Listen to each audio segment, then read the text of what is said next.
तो ऐसा है ना, कई बार यार बच्चे लोग मिलते हैं ना क्लास के बाद, तो एक बड़ी सिंपल सी चीज़ पूछते हैं कि सर जी, मेरी लाइफ का टारगेट क्या होना चाहिए। ऐसे मैं भी कई सेमिनार्स लब लेने जाता हूँ और वहाँ पर बच्चों से पूछता हूँ तो कि आपका टारगेट क्या है बेटा, आप क्या करना चाहते हो लाइफ में। तो कुछ बोलते हैं सर मैं सिविल सर्विसेज क्रैक करना चाहता हूँ, कुछ कहते हैं मैं आईआईटी क्रैक करना चाहता हूँ, कुछ और बड़ी बड़ी बातें बोलते हैं। तो मेरा एक सिंपल सा फंडा है, एक सिंपल सी बात जो मुझे लगती है, जब भी आप अपना टारगेट दूर का बनाते हो ना, तो इसका मतलब है कि आप झूठ बोल रहे हो। लाइफ जो होनी चाहिए ना बच्चों, वो कलेक्शन ऑफ अचीवमेंट्स होनी चाहिए।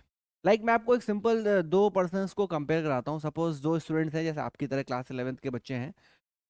एक ने टारगेट किया कि मुझे सिविल सर्विसेज क्रैक करना है, मुझे आईएएस एग्जाम क्रैक करना है। दूसरे ने भी यही सोचा कि आईएएस एग्जाम क्रैक करना है, लेकिन दोनों की जर्नी देखिए।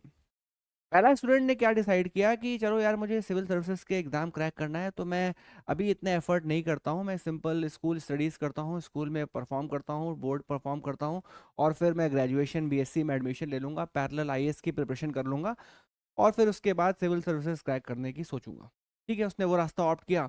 उसने बिल्कुल वैसा ही किया, 11th नॉर्मल तरीके से पढ़ा, 12th भी नॉर्मल तरीके से पढ़ा, बोर्ड में भी ठीक ठाक मार्क्स आ गए। उसके बाद उसने ग्रेजुएशन में एडमिशन ले लिया, फिर पैरेलल उसने सिविल सर्विसेज तैयारी स्टार्ट कर दी।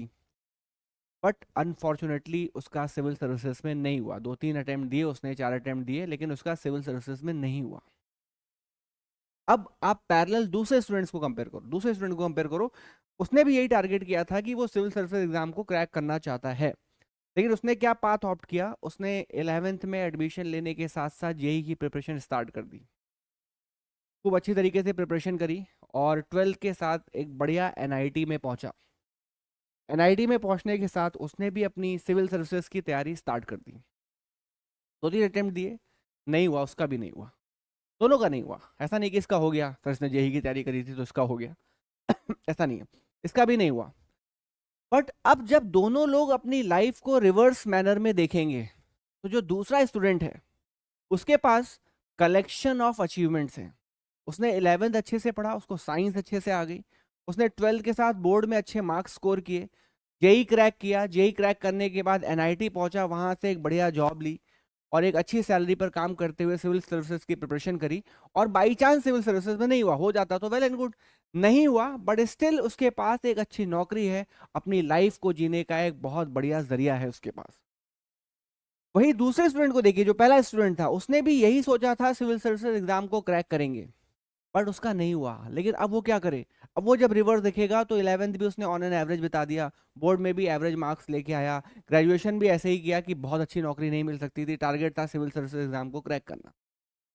तो मेरा सिंपल सा कॉन्सेप्ट ये है कि कभी भी टारगेट बच्चों दूर का मत करना, जब भी करना पास का। जैसे होता नहीं कि कोई चैप्टर पढ़ रहा है, आप लिमिट्स एंड डेरिवेटिव्स पढ़ रहे हो, तो इसका मतलब है आपका टारगेट है लिमिट्स एंड डेरिवेटिव्स। इस टारगेट को जब हम अचीव करेंगे, यानी जब ये चैप्टर हमारा तैयार हो जाएगा, तब हम दूसरा टारगेट डिसाइड करेंगे। छोटे छोटे टारगेट्स आपको कहीं ना कहीं एक बड़ा अचीवमेंट दिला देंगे।